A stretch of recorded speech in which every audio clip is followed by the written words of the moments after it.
right, all right. Good afternoon, good evening, everybody. Afternoon. It's good to see you guys. Yes, sir. Good to see you, man. Good to see you. We still working out the bugs here at the church, man. Yes. I see that. I see. But we're a little earlier this week than we were last week, so that's a plus. That's a win. That's a major win. That's a win. Look, man, I know we've got a lot to hook into today. We are back in season 5. We are excited to have those of you that are joining us today here with us. We hope that you had a good time with us on last week, because last week we actually began season number 5. All right. But right here at the beginning, there's something that we need everybody to do right about now. Dr. Henry, what is that, sir? Well, listen, man, we want to share,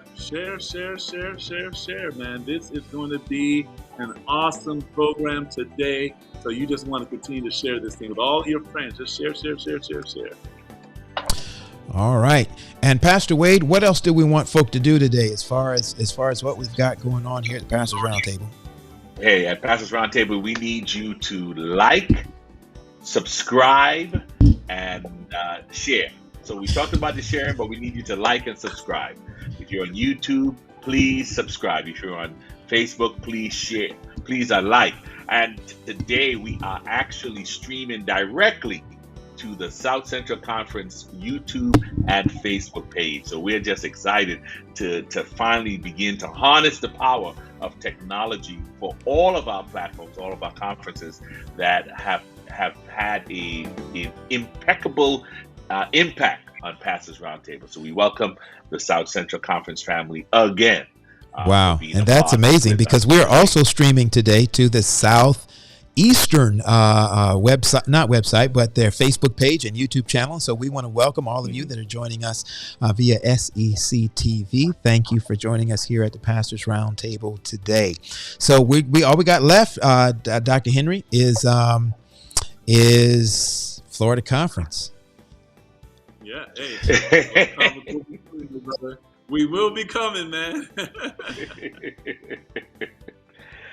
All righty. All right. Good stuff. Well, listen, if you missed last week, you missed a wonderful discussion that we had. Guys, tell if people missed last week, what did they miss?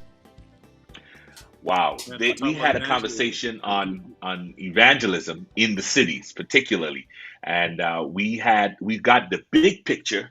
And hopefully we inspired the church, the local church leaders, to get involved, to make an impact where they are, because that's where it begins, at the local church. Good. Dion, any takeaways from last week? Listen, last week, man, my takeaway is evangelism still works, and more specifically, public evangelism. I'm talking about the nightly meetings. It still works. And I think that was really emphasized last week, that this is what we have to do on top of the other things that we're doing in evangelism to get this word out that Jesus is coming soon. Awesome. And we're excited today. This is a first that we have ever done. We actually have a guest that is a return guest back to back. So we are excited to have a return guest with us today. If you saw the flyer, then you already know who that guest is. But Dr. Wade, just in case somebody did not see the flyer for today, tell us who is our guest today, Doc. Well, listen, I am just peacock proud to have our guest. Anytime I'm able to sit at his feet and learn, I am excited. He was very instrumental, if I may say, in providing an opportunity for me to get into the ministry and to be shaped in ministry to do what we are doing even now. I owe it all to our senior. He was my senior pastor. Always will be my senior pastor, Dr. Ron Smith, who is the president of the Southern Union. And he is at this very moment sharing with my colleague, Dr. Henry, And so it's a joy to know that he's willing to come and be a part of the Pastors Roundtable once again. All right. Awesome. Awesome. Well, listen, we're going to bring him on because we want to hop right into this discussion today. We haven't told you what the discussion is about yet, but we're going to do that in just a minute here. Dr. Smith, welcome back to the Pastors Roundtable. You are the first, sir. You have broken a barrier in the back-to-back, week-to-week guest catalog for us here at the Pastors Roundtable, and we are so excited and honored that you would be the one to do that. Dr. Henry, just before we invite Dr. Smith to greet the audience, let's tell everybody what we are talking about today. Well, listen, today's topic is hot. As you know, last year, we were still in this COVID thing. We're still in the COVID now, but a lot of the constituency meetings and sessions were put off. Well, this is the year we are on a constituency session marathon. So we want to talk about constituency sessions, man. We're on a blitz, right? We want to talk about what is it? What is it good for? What do the members or the delegates need to know when they attend one of these things? And we happen to have somebody on right now that's very familiar with constituency meetings, as Pastor Wade introduced him. I do want to say that this year he has about 8 constituency sessions to tend to. So this is going to be a really, really good program. And again, what a privilege to have Dr. Ron Smith with us. And also, I just want to say it's a privilege to have him here at Altamont Springs with me for these last couple of weeks. And so I really feel privileged today. I don't know what I need to do to be like Dr. Henry when I grow up, Dr. Smith, to be able to have you back to back with him. I don't know what he paid you. I don't know what he's feeding you. I don't know. You got to teach me the trick of how to make that happen. I believe that you possess all of the trappings and the overarchings and the underpinnings in your character and presentation. Dr. Henry indeed is a statesman. He's a kind-hearted gentleman. He's a Christian. And he's the consummate host for anyone who darts his door. And I happen to know about you, Pastor Paul. You are indeed a warm host and consummate preacher and leader and organizer. And Pastor Wade, I also know you as the same. So I think I am privileged today to be sitting with a dream team. This is actually my third opportunity to sit at the round table with you. I think on one occasion we participated along with my able colleague, Pastor Roger Hernandez. That's right. We worked through a situation and conversation surrounding reconnecting with missing members. Mm-hmm. That's right. That's right. Conversation. And on last week, I just had the privilege of joining you along with another special guest who is also here with Dr. Dion, and that is Pastor Calvin Watkins from the North American Division, as one of our vice presidents, who also engaged in the conversations surrounding evangelism to the cities, public evangelism.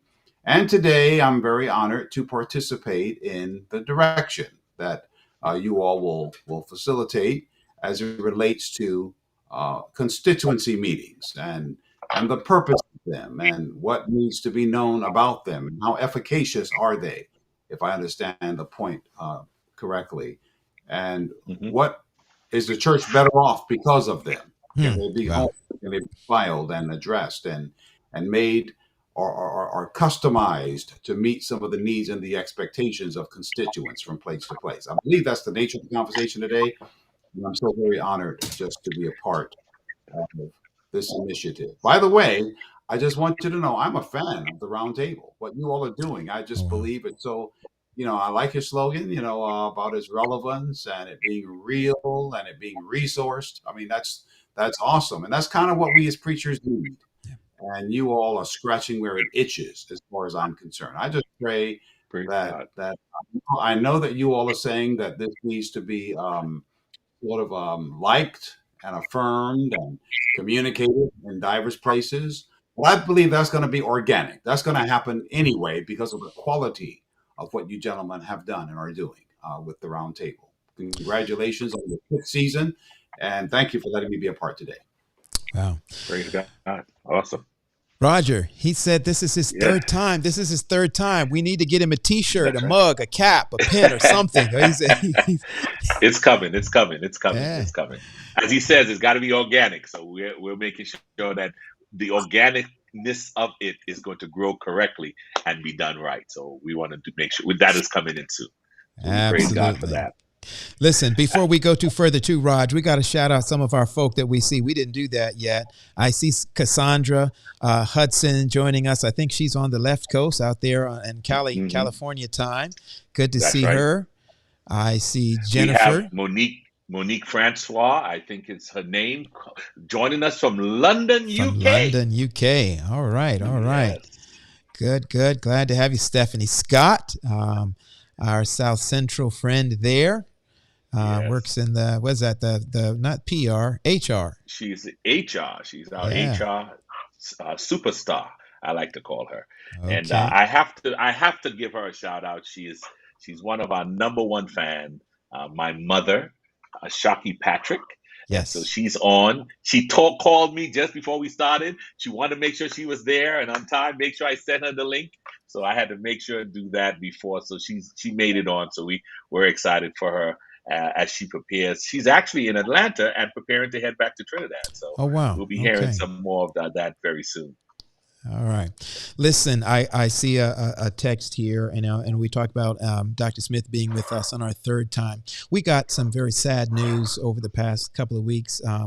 We heard that one of our previous guests, Miss Sarah Sultan, that Hmm. she passed this week. And I know much of our audience, you know her. She was a leader leading out with the Adventist Musicians Network.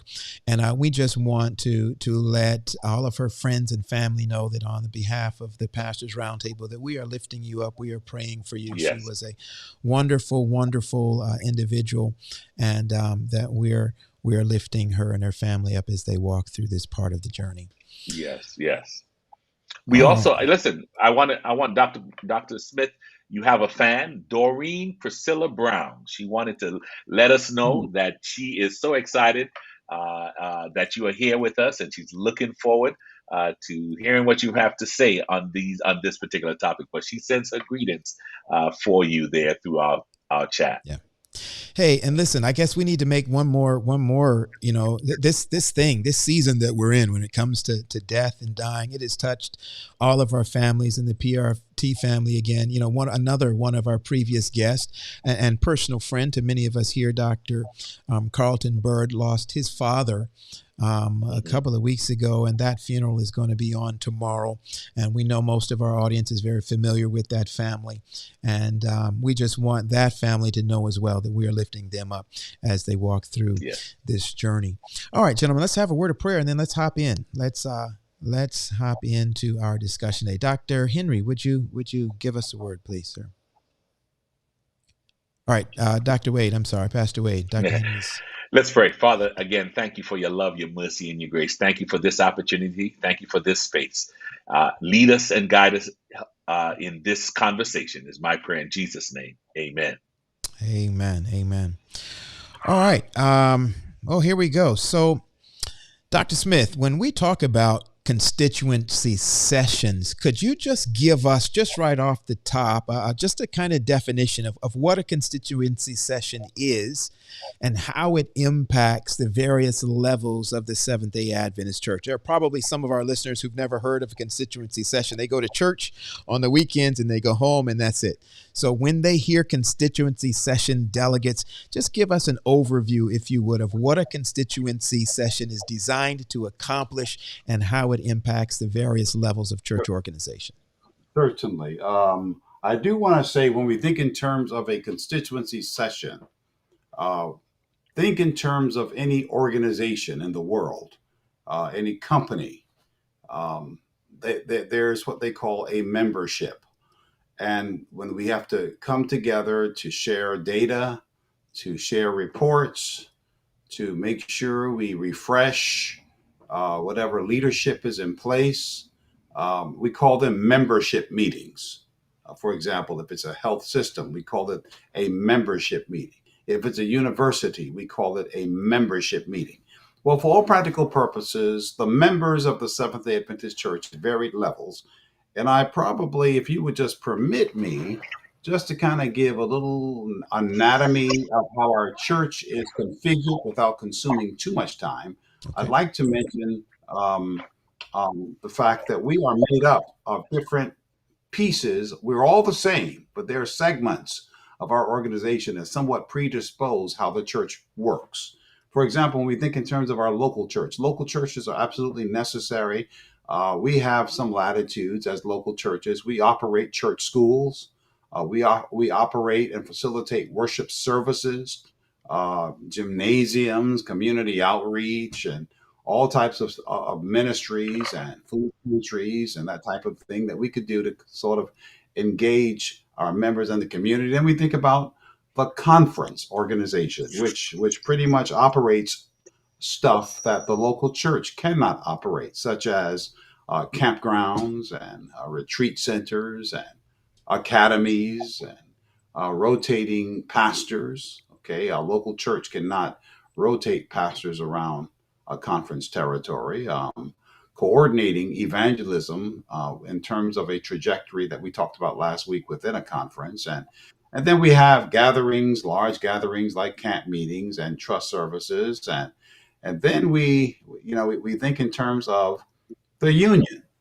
Okay, union operates colleges and universities. Of course, a conference cannot operate a college. A conference can't operate a university, but a union can. And different departmental ministries in a global way. Then there's something called the revolving fund. When Okay. churches and conferences need money in order to build and to expand and to develop, obviously there is a fund that all of us pay into, and obviously we have to operate by the same rules as a bank. There are underwriters and that type of thing to make sure that the fund stays healthy. Uh, we operate a periodical, a union wide organ called the Southern Tidings, for example, in the Southern Union, and internet technologies in a more global way and more globalized evangelism. So the union has a function, and when we think in terms of the Southern Union, we are a union of conferences. That's what we're really talking about. For example, in this union, and I know there are people who tap into the roundtable who might not be a part of the Southern Union, but for the purpose of um, roundtable, which is resident in the Southern Union. I can just mention the Carolina Conference as one of our conferences. I can mention Florida Conference as one of our conferences, as Georgia Cumberland being one, Gulf States, Kentucky, Tennessee. And then we have three regional conferences in the context of the Southern Union, the South Atlantic Conference and the South Central Conference and the Southeastern Conference. And then we think about divisions. Okay, divisions operate wide media ministry type things. We have some legacy ministries like Breath of Life. A union can operate that. The division has to do that. Okay. Legacy like Jesus 101 and Breath of Life and It Is Written. And then we have the Theological Seminary, which is operated by a division, the North American division, or another division around the world. Retirement plan. Okay, basically, we there is a regional conference retirement plan, but most of our conferences in the division are still on the North American division Hmm. retirement plan. We also operate what we call publishing houses. Okay, a conference or a union can operate a publishing house, but a division can. And then, of course, we have the general conference. The general conference. Well, let me just say, within the North American division, we have different unions. We have the Atlantic Union, we have the Church in Canada, we have the Columbia Union, we have the Lake Union, the Mid America Union, the North Pacific Union, the Pacific Union. We also have couched in there the largest union that we have in North America and the most financially endowed union in the entire world, and it's called the Southern Union, where you gentlemen Well, live. And then we have the Southwestern Union. All of that makes up what we understand to be the North American division. And then we have the General Conference of Seventh. So we operate missionaries around the world, global evangelism, Adventist World Radio, ADRA, Adventist Development and Relief Agency, and Adventist Television Network, like the Hope Channel, not 3ABN. That's sort of an independent ministry, but the Hope Channel, the Sabbath Quarterly, that we read, the Sabbath School Quarterly that we use for our Sabbath School classes. There's a curriculum by the Education Department for mission within the General Conference. And then there's an organ that we swirl around the world called the Adventist Review. Now, with that being said, you asked a question surrounding constituency meetings and what they're for, and they're basically to keep the membership informed. Okay, we have a tendency to try and target and pin a constituency session as being purposed only for electing officers. So then it gets very disheartening because some of us feel that because of the high level politicism that exists pretty much on every frontier, not just in the church. Think about the United States of America when there's a presidential election or a senatorial election. There's just a whole lot of gravitas in terms of people's feelings and people's ideologies and people jockeying and lobbying and pushing for placement in terms of getting their ideology on the frontier.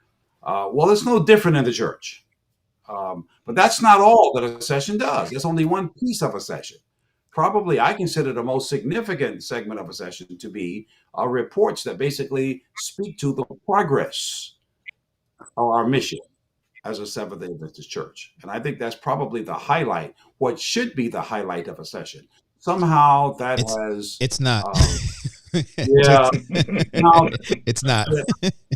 by the election process. Yes. But I guess what I'm trying to say, sessions are designed for more than the election process. Sessions are designed for us to gain clarity surrounding our balance sheet, our financial position, surrounding the integrity of the utilization of money. It's called an audit. And, all of these elements have become critical when you operate not just a conference, but any business.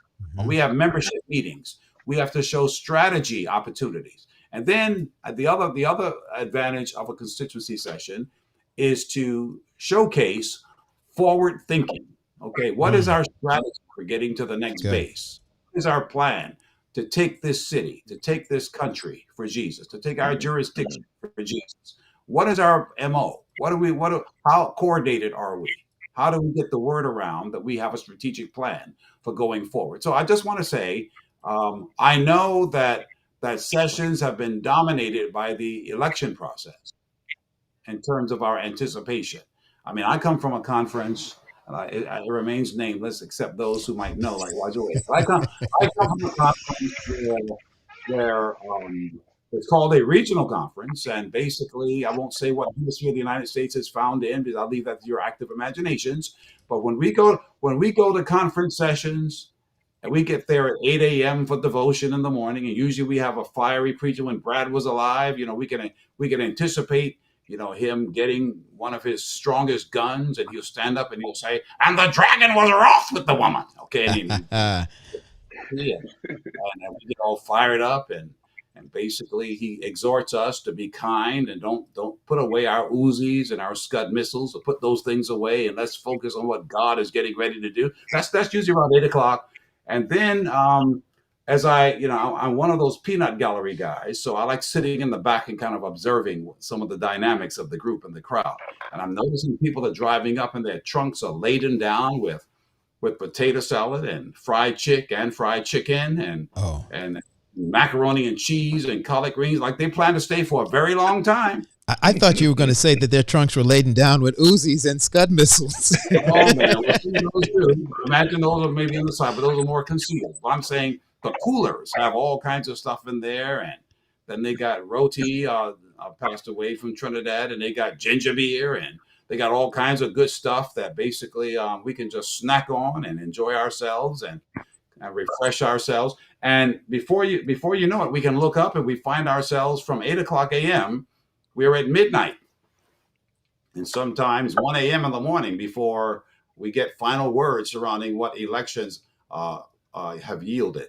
But that's kind of what we have morphed into as conference sessions. But I do emphasize that really is not the intention. However, it's real, and you all say we got to be relevant, we got to be resourced, and we got to be real. So I got to be real. What we're looking for, we want to know who the new Pharaoh is going to be in town. We need to know who his cohorts are going to be. and we need to know, is he a friend? I mean, will he be a Pharaoh who don't know the Josephs, in the diverse places, and those kinds of things matter. And basically, a constituency session is for the election of officers. Let me just say it professionally now: for the election of officers, to showcase strategy, to give a financial complexion of the organization, and to basically reaffirm the mission that has taken place and is going to take place. Wow. All right. Wow. All right. We saw one that's a question lot. here, Raj, before we move on. That question came from Jennifer Sharon. She asked if we could explain how the union participates in and she says presidents, but let's do it for everybody. How the union participates. I'll put it up on the screen. Explain how the union participates in the presidents of their conference's nominating process, or just the nominating process in general. What role does the union play in that process? Okay. Let's establish very clearly that for every conference that has a membership meeting or a constituency meeting or a session, the president of that conference is the chairman of the session.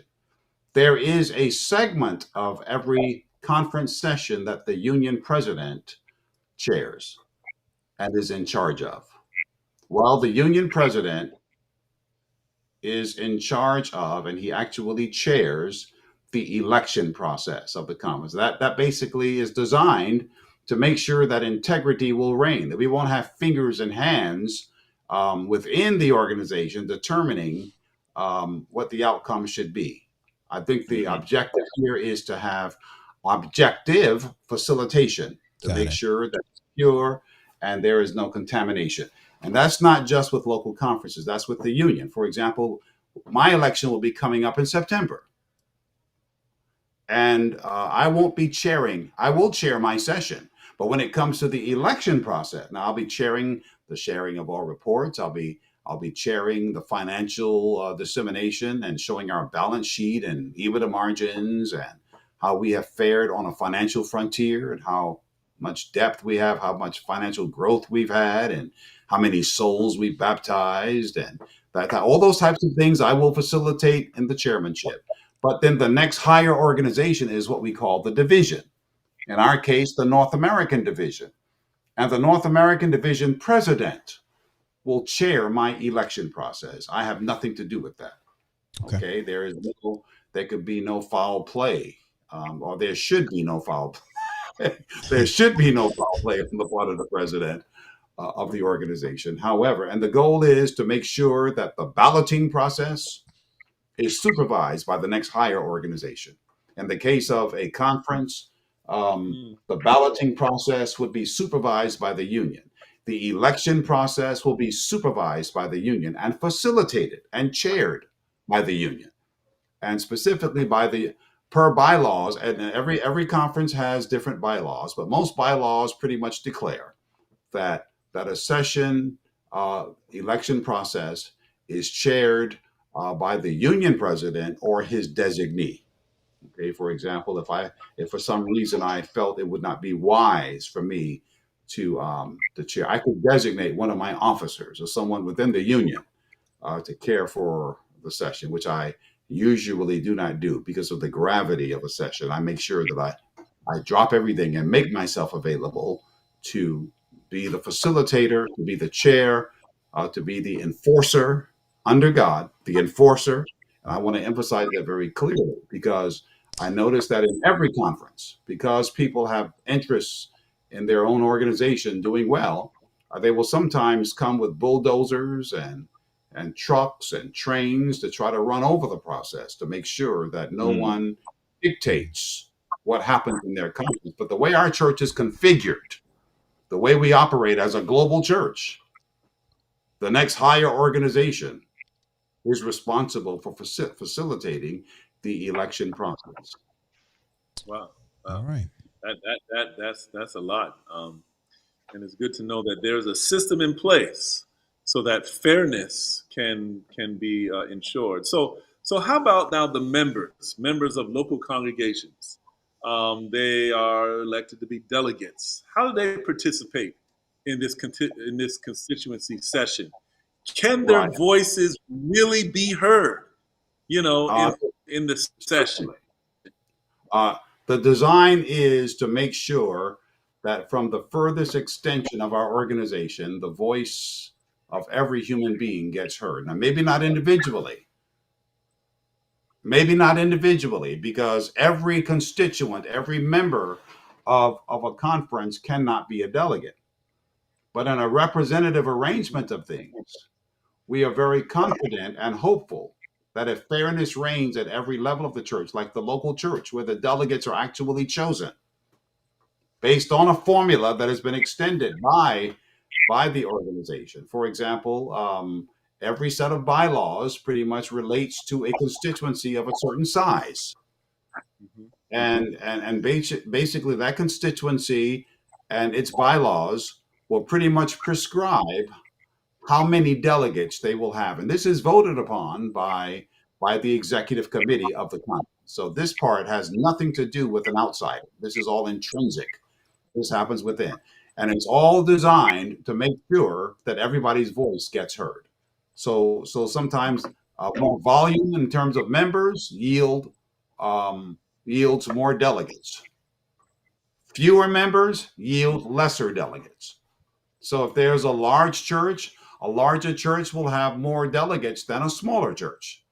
And proportionately, that just sort of proliferates across the organization. Some have felt that smaller churches need to have the same kind of voice or the same volume of voices as a larger church. Well, obviously, that's not how organizations work. But organizations should be designed where even the smaller situations still have a voice. And that Good. voice that actually evolves as a delegate at a session, the church needs to send somebody who they know will be reflective of and representative of the voices of their context. I hope you understand what I'm trying to say. But Elder, let me just jump in here. We were told in a previous conversation that the delegates who come to the session, particularly the conference session, are not coming to represent their church, but technically are just coming to represent the conference as a whole. And that kind of left some people thinking, well, then why do I need to come when I'm very more concerned about my local church than technically the conference as a whole? Can you Okay. shed some light on that?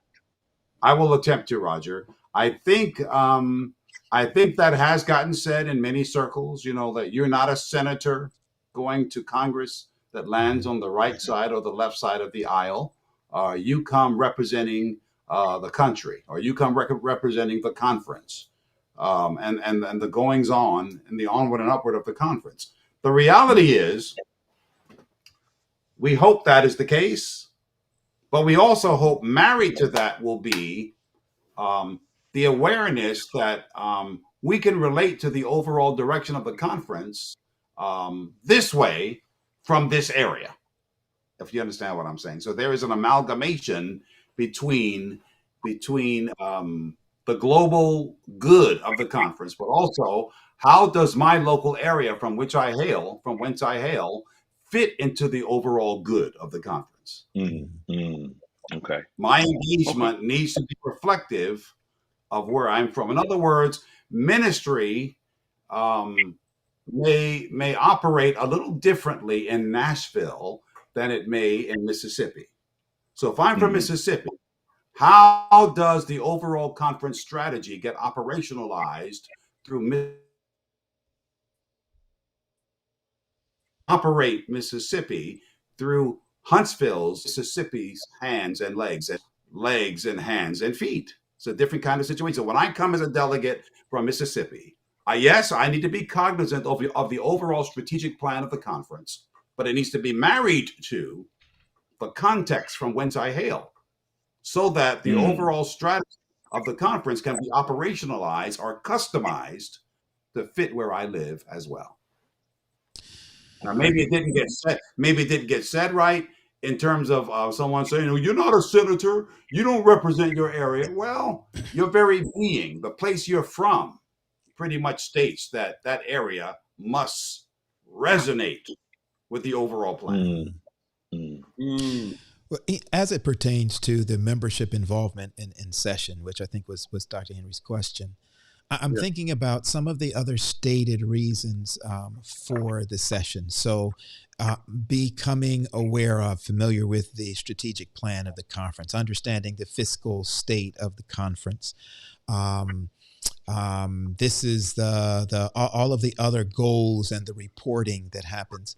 Some might say, why do I have to be a delegate to have access to that information? Why isn't that kind of information just? I mean, you can put that in a newsletter, you can put that in a video, in a report, and send that out.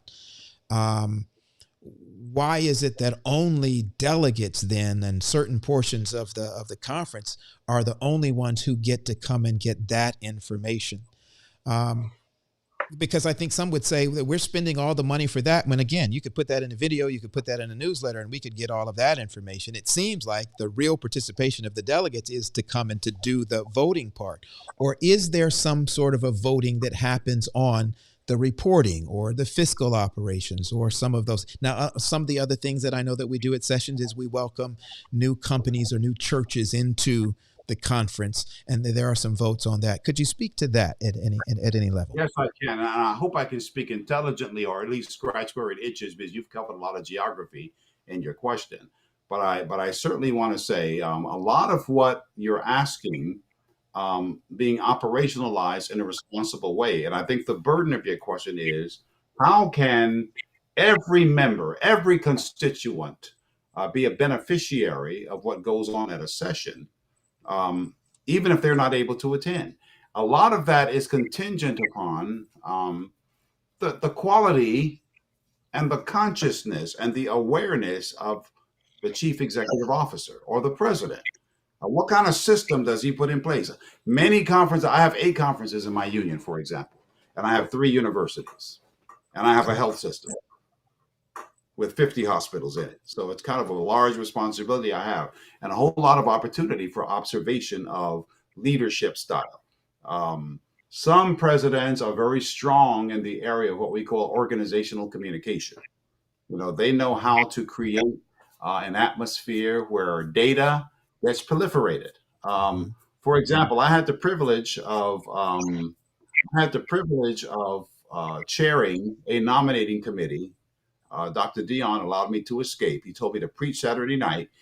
Dr. Dion did this to me. Dr. Dion Henry made me get on a flight. Mercy. He made me leave my hotel room at 3 a.m. and he made me get on a flight at 5 a.m.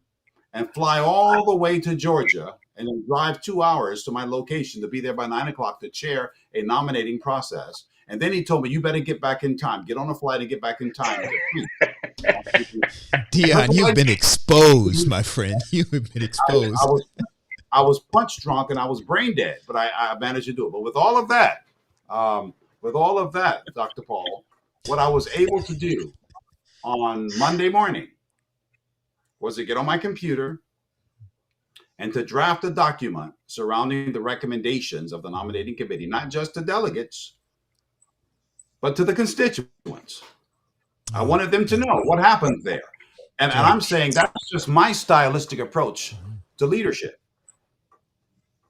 Some presidents, they'll just wait and they say, well, the delegates are handling it, let them handle it. And if it gets out, it gets out. I'm not throwing anybody under the bus because I'm not calling anybody's name. But a lot of what you're asking for in terms of keeping every constituent in the loop, so it won't feel as if there are some representatives that never really touch us or give us perspective as to where we are in the stream of time or in the stream of the organization.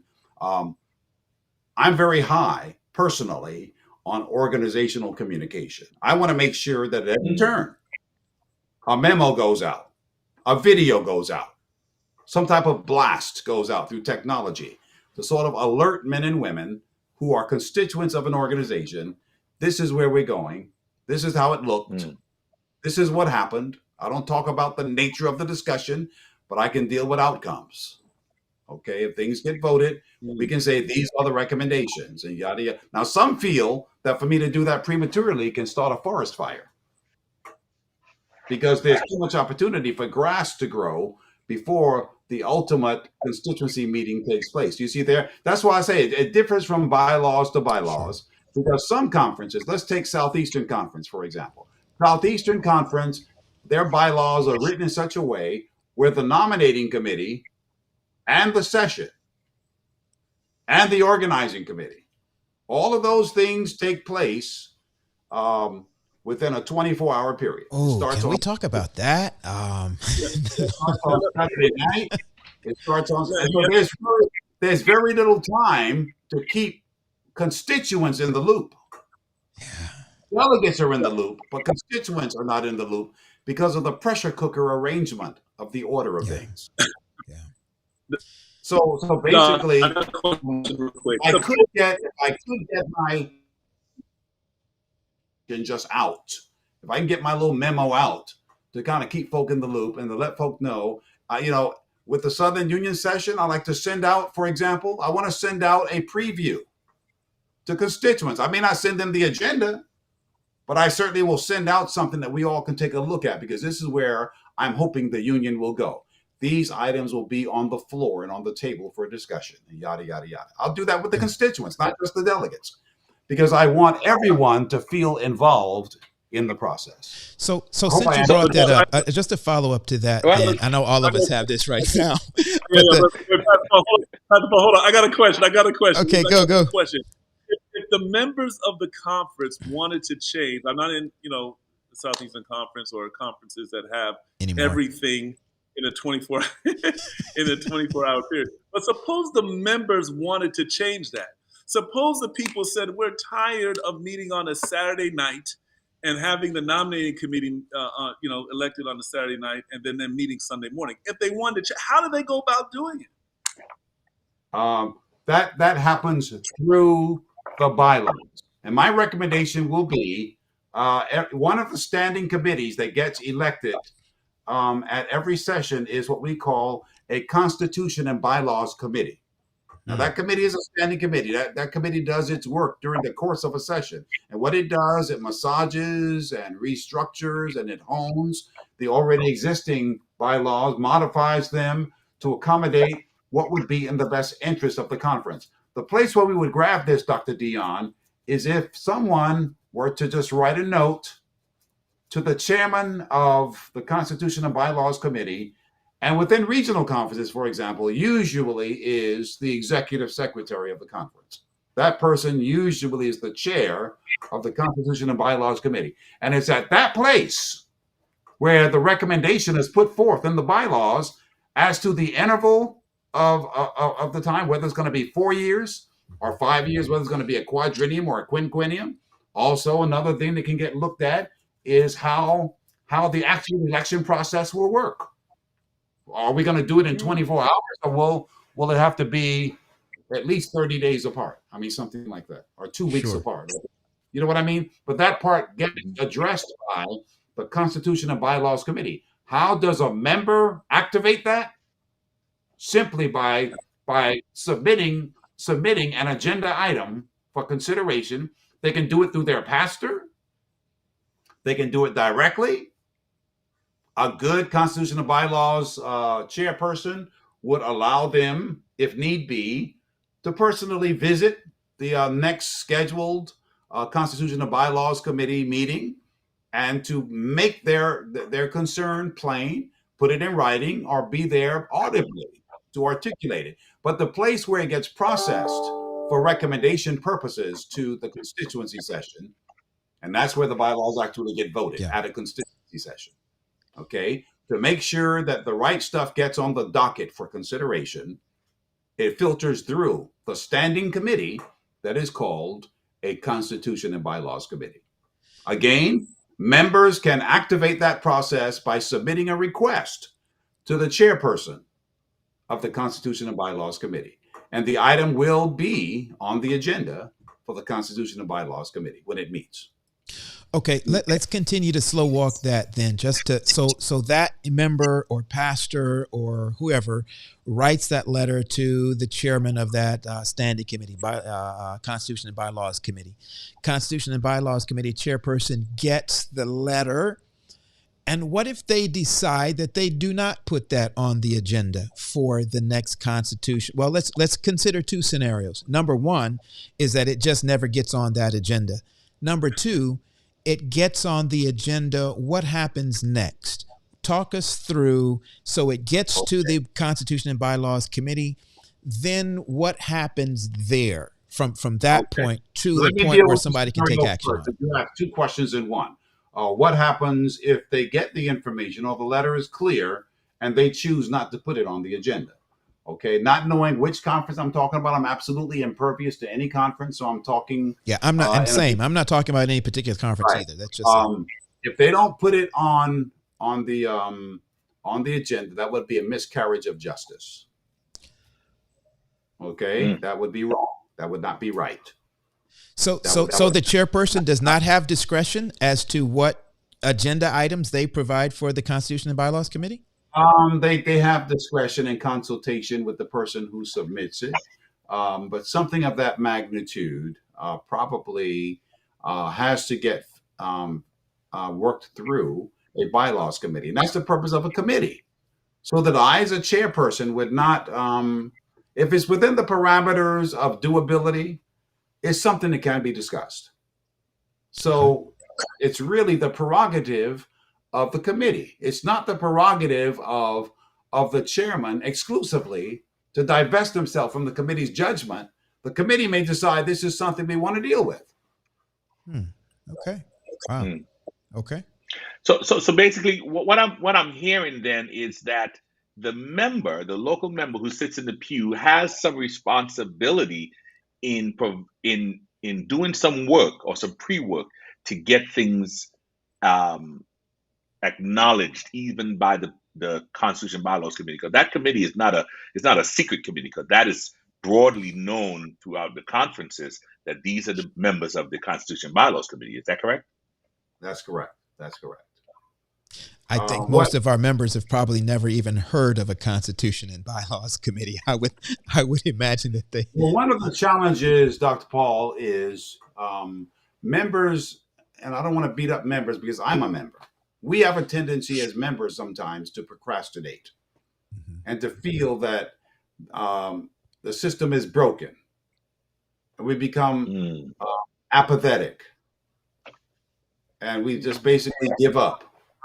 We just conclude that because of its brokenness, somebody with a brain one day will get in the lane of fixing it, and they use their intervention usually looks like bemoaning the state of affairs, and they do it on a peanut gallery. They don't do it in an officious way. Right, but I would appeal to constituents to recognize that that's what you are. You are a member. You are a constituent. So again, another step further, that member writes that letter to the chairman of the Constitution and Bylaws Committee. They find out that item never made the agenda. And then they come to me and say, Pastor, I wrote the letter to the Constitution and Bylaws Committee. I found out it never even got on the agenda. I need you to do something about it. and what's the pastor then if it's supposed to do in that scenario? What's the recourse if it does not? This is where you and I, as pastors, this is where we earn our money, and we make this is why we make the big checks that we make. Okay, we run interference for the members of the church. We are a shepherd. We run interference for them. In other words, we will communicate to the executive secretary what happened, and if we don't feel that we've gotten a hearing, how do I address this? Is there a way that we can get this heard? And maybe somebody would want to talk to the president about it to see if it's something that needs to go on the executive committee to address the functionality of the Constitution and Bylaws. Of the Constitution and Bylaws Committee. This executive committee will say, well, we need to look at that. But see, here's one of the challenges, and we're all guilty. Members are sometimes unclear, if not fearful, about approaching for the fear of looking silly or stupid. Pastors are sometimes afraid to get into the potential political fray of a hot potato issue, so they fail to mention it or to go forward or to carry the ball to the right source, the secretary or the president, sometimes more than once if necessary, for fear that they're going to be punished if they go ahead and do it. Do you understand what I'm saying? So then, Sure. Yep.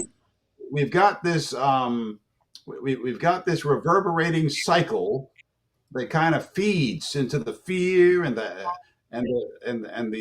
trepidation and and the apprehension about pushing the envelope further, because we take the time to evaluate the political ramifications of that. But the reality is, members have the right to ask the questions that need to be addressed. Okay.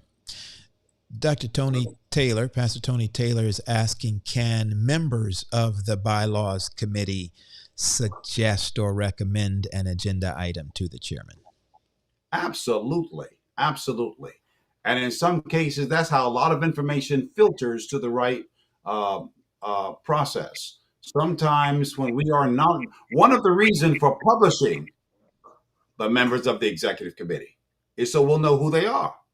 One of the reasons for publishing the members of the Constitution and Bylaws Committee is so that we might know who they are. And we might have more access to a member of the Bylaws Committee than we do with the chair. Wow. What an opportunity to talk to the member of that committee and ask that member of the committee to bring that to the chairperson. Wow. Good. So basically what I'm hearing, I mean, a lot of people tend to say, well, we're a spiritual organization and we behave differently. But being someone who came in from the outside or the non-church world where businesses happen, in matter of fact, I worked at Capitol Hill and saw how government operates. Basically, we're saying that some of the same mechanics that is involved in operational committee work is the same thing here in the church, where we as a member have the ability and the right to reach out to committee members and to share our thinking, and hopefully they can then discuss it to see if it fits into the overall conference's agenda. Is that what I'm hearing? Absolutely, Roger. And I do want to say, gentlemen, please keep this in perspective, because we've got this thing called active, high-level, electric, on steroids politicism. Okay, and at all times, people are running scared on every frontier. They're afraid to put forth their area of concern because it's just pregnant with politicism, because it's a hot potato issue. Sometimes there's this reluctance on the part of administrations or chairmanships of bylaws committees to even hear those things because they seem to be pregnant with politicism. So rather than deal with it, they would rather conclude, that this guy is just playing politics. He's trying to bog the process down. Well, the reality is that's a label that we might want to put on any issue that gets presented.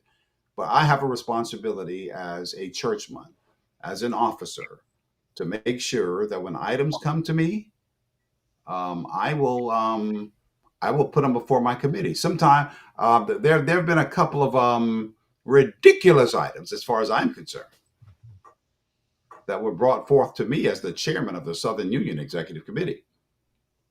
Person came to me, and I just felt it would derail all of our evangelistic prowess because it was a waste of time. It would distract our committee members. That was my reasoning. But I still had a responsibility, as ridiculous as that issue was, to discuss it with my officers. And they advised me, well, Ron, we're going to have to at least mention this at the executive committee. And I did. I said, ladies and gentlemen, an issue was brought to me surrounding this. I didn't feel this should make a full agenda item, and I don't want us to take a lot of time with this. That's my opinion, unless you choose to, because it really doesn't resonate with the direction that we are going. But you will decide as a committee. And they usually will make a decision based on my comments that way. But I still have a responsibility to put it before them. I can't just like not do it because I think it's political. Good. Members have a right to put before us stuff that we don't want to hear sometimes. They have a right to recommend directions that we may not want to go. It may encroach upon my comfort zone as a leader. I'm sorry, just may. But I have a responsibility still. Okay, so let's just finish this out because so it gets to the committee. Then what? So the item gets before the committee. They find merit in it. Here's the then what, Dr. Paul. Okay. It goes through the committee, it gets discussed, and it becomes a recommendation. It either dies at the committee or it gets. I'm not saying that everything that gets recommended to the committee is going to make it to the session. That's not what I'm saying. Right. But the committee may decide this is junk. We're not doing this. We don't feel all in favor, all opposed. It will live or die based on parliamentary procedure. When it gets to a session, survives. The session can adopt it or the session can kill it. There are some recommendations that have come to a constituency session from the Constitution and Bylaws Committee. The Bylaws Committee may have embraced 80% of the report and threw out 20%. So everything that comes as a recommendation at a session doesn't get adopted. Just because it made it to the Constitution and Bylaws Committee is no guarantee that it's going to fly. But that is the process. And it's called a representative government. Because the beauty is the Constitution and Bylaws Committee is just like an executive committee. It's made up of men and women from different parts of the conference. It's not just administrators. It's not just a couple of pastors who are friends. It's not just a couple of lay people who are trying to hijack pastors. It's a constellation following a formula prescribed by the bylaws to make sure that even-handedness reigns, and it may die or live at that table. And Dr. Smith, the regularity of the meeting of the Constitution bylaws is dependent on the Constitution bylaws itself, or is it just at the whim of the executive or the whim of the president? It has worked out to where it has followed a tradition. Usually, Constitution and Bylaws committees will, in some conferences, in most conferences, they will start engaging in thorough work in terms of preparing bylaws for the next session, probably about a year and a half out. About a year and a half prior to a session. The Constitution and Bylaws Committee usually goes to work. However, watch this, because y'all got to hear this, because it's a standing committee. Because it's a standing committee, at any point in time, an issue can be brought to the Constitution and Bylaws chair for the purpose of study and processing and hopeful execution.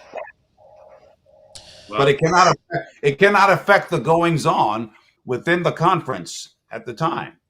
But it has to be voted by the next session. Because the conference goings on basically are predicated on the last voted bylaws at a session. So what I decide to fix in the bylaws during this period of time is not going to affect me in the here and now. It's only going to impact stuff when it's voted at the next session. You understand what I'm trying to say? And then the next quinquennial period or the quadrennial period would be prompted and governed by the bylaws that we just voted at the session. Okay, so let me get some clarification on the term "the next." This is like somebody saying next Friday or this Friday. Is it so? So they vote that at a 2022 session. They vote whatever that recommendation was. It is voted on the floor of the constituency meeting. That vote, when does that item become effected? Is that effected immediately upon the vote of the constituency? Does it matter based on how the item is worded in the motion itself or the recommendation itself? Or does that differ from conference to conference based on what's in bylaws? Okay, and that's almost kind of a chicken and egg question. It does get a little convoluted because basically it is expected that what gets voted, for example, let me say Southeastern session, what will get voted at the Southeastern Conference session, April 24, 2022, will affect and will effect change or governance that will take place after that vote is made. In other words, for the next 4 or 5 years, whatever is voted. Okay. Now, some will say, well, does it kick in Sunday night or does it kick in Monday morning? Some will say that. And that's what I'm trying to deal with the whole chicken and the egg thing. I'm saying for all practical purposes, the first day of business of the new administration obviously will be governed and prompted by the most recently voted bylaws. Okay. So Doc, I have a question. I got a question. So if at the session the people said, and we'll just go back to that prior example of the nominating committee being elected prior than 24 hours before the session. If at the session the people said, I want the nominating committee for the next session to be already voted 30 days before the session, but it's not on the agendas of the revisions from the bylaws committee, but if somebody stood up and said, this is what we want, and the people said yes. Who people? The constituents. Now, I've encountered situations like that, Dr. Dion, and what I advise conferences to do is to have a room set aside for the Constitution and Bylaws Committee to go into that room and hammer things out and bring back the recommendation to us before the session actually ends. Got you. You follow me? Yep. Because we can't construct the bylaw protocols from the floor. Yeah. We need to funnel that through the Constitution and Bylaws Committee. So when I plan a session, for example, in the Southern Union, because the Constitution and Bylaws Committee is a standing committee up until the next session, when a new bylaws committee is established, and that becomes a standing committee until the next session, 5 years or 4 years from now. But because we don't want things to just lay out in purgatory like that and never really get dealt with, we deal with those issues in the bylaws committee, but we have a special room that is set aside for the Constitution and Bylaws Committee to reconvene and to convene and to reconvene and convene. And I've seen them come out, present something, and say, no, and they have to go back. And they bring something out that the floor can live with, and that's kind of what gets voted or executed. And sometimes it gets voted up or down, but basically it gets grappled with. The bylaws will come with a recommendation. Look at it this way. Now, for the election process, the nominating committee room will send out a recommendation. I'll walk up on the stage, somebody's giving a report, and they'll stop the report. And I'll say, ladies and gentlemen, we have a partial report from the nominating committee. Everybody's quiet. Everybody's listening. They want to see, what's getting ready to happen? Okay, so then the secretary reads that report. Okay, the committee will say, so, okay, let's not applaud yet. I'll say, let's vote. Let's take our clickers.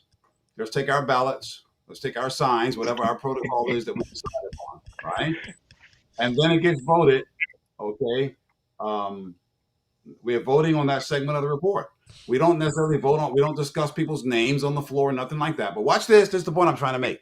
We can vote. If we like it, we can vote the report and say, yes, we like the report. Then it's binding. If we don't like it, we send the report back. Well, the same thing happens with the bylaws committee. They come out with the recommendation the floor has been clamoring for. And if we don't like it, we send it back. If we like it, we ratify it. I'm so sorry, Edith Farr, about that headache. She's probably speaking for quite a few of us here today. But I have to be honest with you. just the discussion of this discussion today is opening the eyes to a lot of folks. Yeah. I'm just coming through. I'm just coming through the town hall experience. South Central Conference did a town hall run. We have one more to go. We went around the conference sharing information about the upcoming set, and quite a few people said we did not know. And so it's as if our membership is oblivious to the process in which we do business. And so, Dr. Smith, help us in kind of sharing maybe some ways in which we can educate our members, or maybe educate our leaders in being more open to sharing with our members the process of how we do business in the Seventh-day Adventist Church. Dion, how did we give Roger that question? Because Doc Smith is going to blame it on conference communication directors. Why did he want Okay. Here's my dream. And I would do it from the union if I could, but I can't because I've got 8 conferences and each of their bylaws are different from a union standpoint. But if I had my dream, I would develop a manual, just a little pamphlet, and I'd entitle it, "So this is your conference. Understand its governance process." That'd be the name of the pamphlet. This is your conference. Understand its governance process. And I would recommend, Roger, that the office of secretariat of each conference would develop. So this is your conference. Clarity surrounding its governance process, so that members can read through it and have perspective in terms of the very stuff that you're saying that we don't understand. Because here's the reality. No, I mean, I think our model is really antiquated. I think it's old. It's moth-eaten. It's dinosaur-driven. It's old. It needs to be overhauled. It needs to be looked at. But it needs to be changed organizationally. Yeah.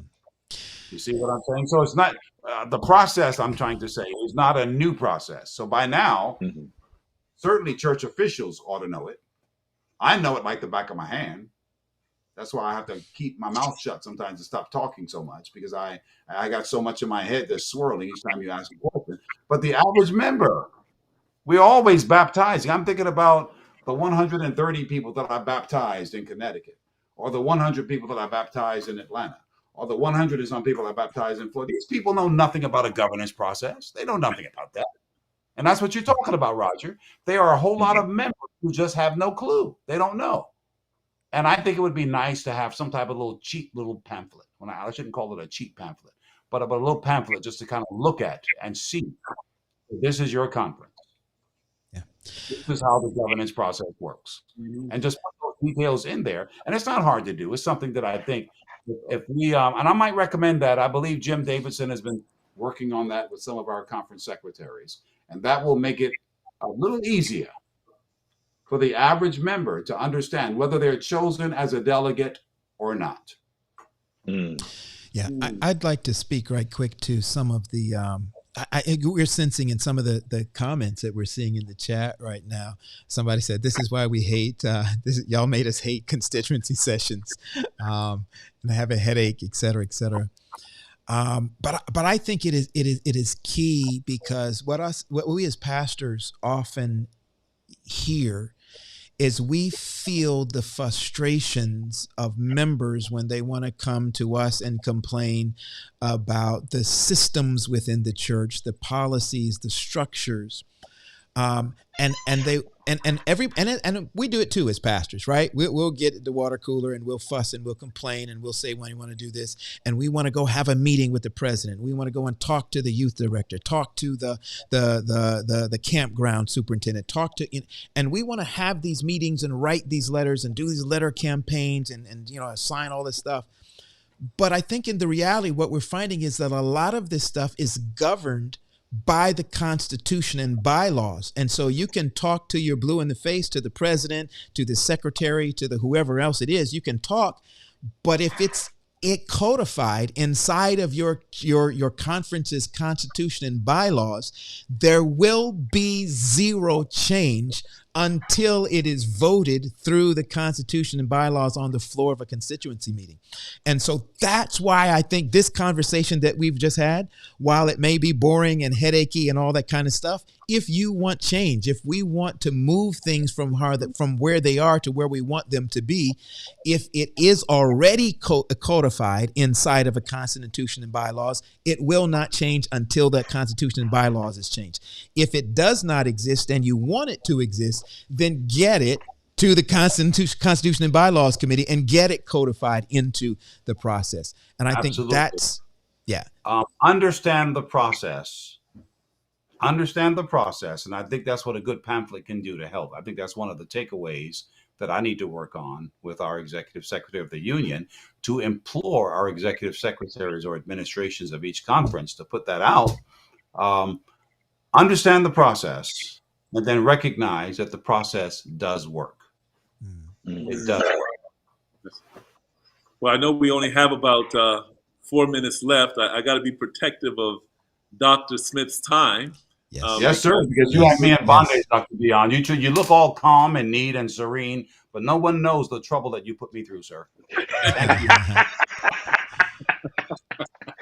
Dr. Henry, I just want you to know you will not live this down. 10 years from now, he will remember this moment, and he will let you remember it too. Right. But I do want to say this to Doc Smith. I mean, my hat really goes off to you, because what you have said today, what you have shared today, you are actually educating our viewership. You're letting them know that they have the power, that they can actually make a difference at these sessions. I mean, and I'll be honest with you. I mean, I haven't heard, someone speak like this, trying to empower the members like this. And I think that our viewers are when they look back at this feed here, they could be happy to know that we do have a union president that wants to put power back into the hands of the people.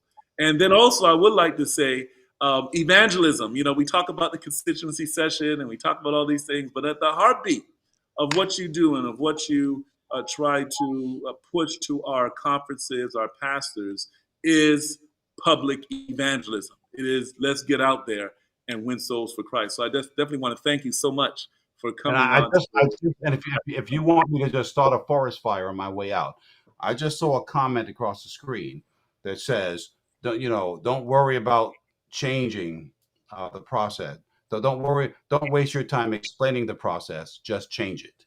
Okay. That probably goes counter to what I'm seeking to say. What I'm trying to say is the process needs to be explained to our constituents. And I believe there's a modality that we agreed upon that we probably can look at. We can put a manual together, and then don't just change it, understand what we're changing. Let's be intelligent as we work, and let's move together as a united front. Yeah, because I think what you were saying, Doc, is you cannot change it outside of the process. So in order to change it, right? What's the purpose of changing it if you don't understand it? Oh, it sounds like you cannot change it if you don't know the process of changing it. Exactly. Yeah. Good. All right. This has been truly great. I saw some comments, and as we get ready to close, Doc, just one last thing. One of our viewers, a couple of our viewers, talked about the wording that we use. We use election. We use candidates, but in essence, that's not really the process we have. We don't have candidates. We don't have people who come out and say, I'm running for, or I want to be this. So an election is not necessarily the opportunity. We use words like called, or have been appointed, or have been chosen based on that. The words in biblical sense in terms of throwing lots and things like that. How careful should we be in our wording when it comes to this process, so that we don't send the wrong message? Okay. I wish you could ask that question a little more simple, Rod. You said it. You gave me a long statement. I know we got to go, but I want to answer that question. Ask me again. Just say it again. So basically, some members were saying we talk about candidates, but we talk about elections, but elections have candidates, and we don't really have elections. We we kind of talk elections, and they're saying if we have an election, we should have candidates which allow people to choose, know what they're voting on, and we don't have that process. How Yeah. careful should we be about utilizing certain terminologies that don't really pertain to the process we actually ascribe to? Okay, two things we're talking about. I just want to say, and this is one of the things I've noticed about my church that I love.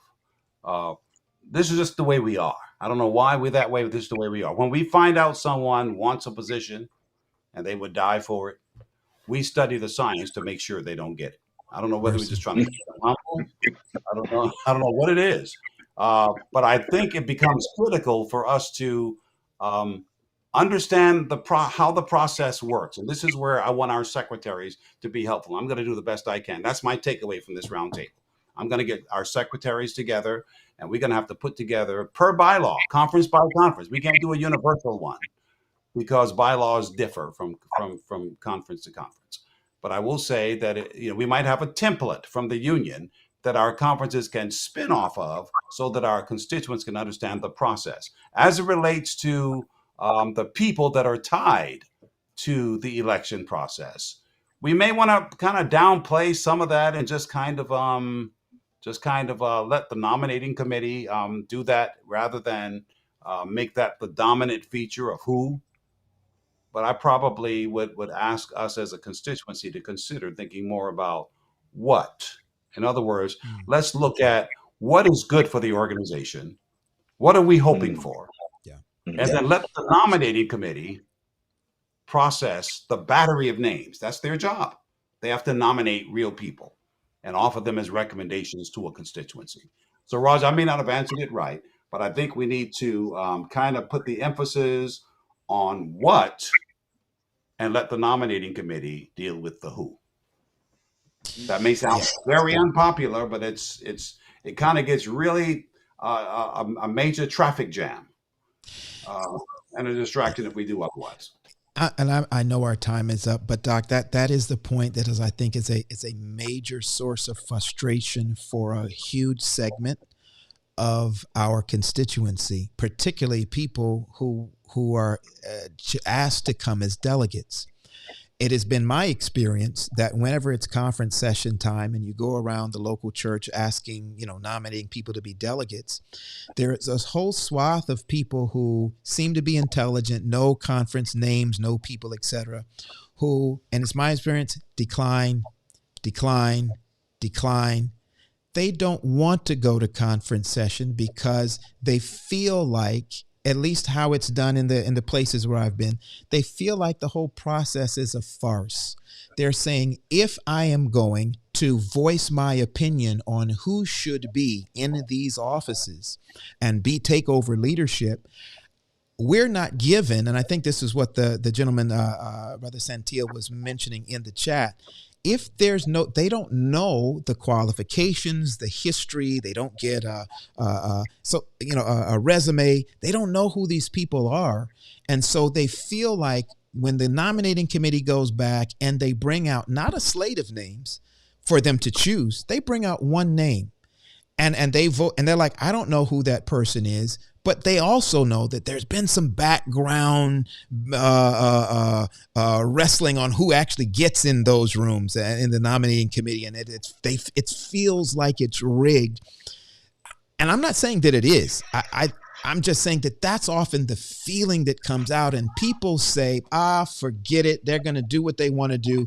I don't want any part to play in the process because it feels like a farce. And I think there's some who aren't, but I think there's a lot of frustration from people who say, they're just leaving it for the nominating committee. So my role here as a delegate, I'm not really, it feels like a waste of my church's money to send me here or my own personal money to come here if I'm just kind of rubber stamping or co-signing and there's no intellectual process on my end that really kind of is discerning who I think should be here or a choice between that. And I think that's where a lot of the frustration from a lot of our folk come from. I certainly embrace and understand that frustration. If I were to leave a final appeal, it would be this.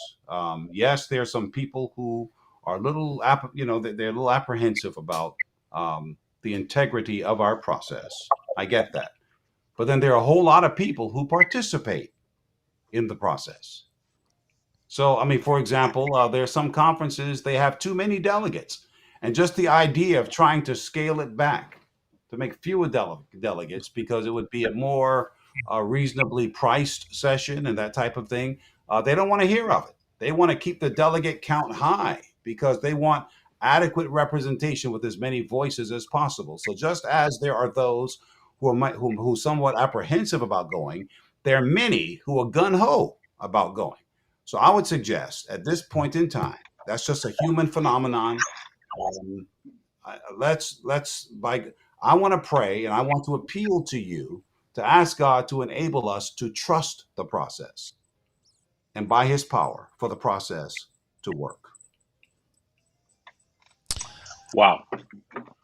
Yeah, and I think that's a huge part of our problem is that just people do not trust the process, and whether it's the process or the people, there's a combination of that people don't trust the people and they don't trust the process.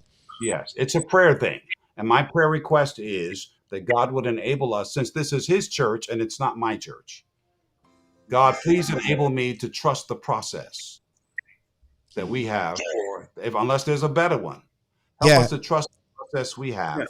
And I'm sorry because we only get one shot at this. I'm going to keep pushing just a little bit. Yes. If they say we're going to trust the process is designed and actuated by people. Now, if we were to say we're going to take some sticks, put them in a box, pray over them, and see which one buds in the morning, they would probably say, fine, we'll trust that process. But that's not what you called us here for. You called us here to cast a vote. You called us here to make a decision based on information that we either have or do not have.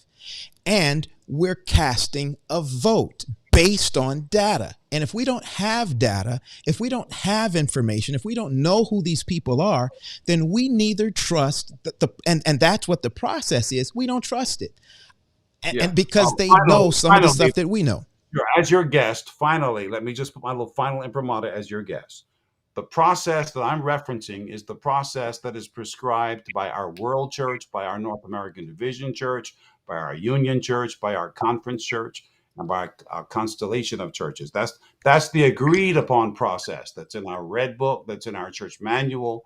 And for all practical purposes, there might be a better process, but this is not one that has been customizably rigged by a particular conference. This is an agreed upon process by the church. So when I say, Lord, can you please help us to at least work with and trust the process that we have? We understand ultimately it's a condition of the heart.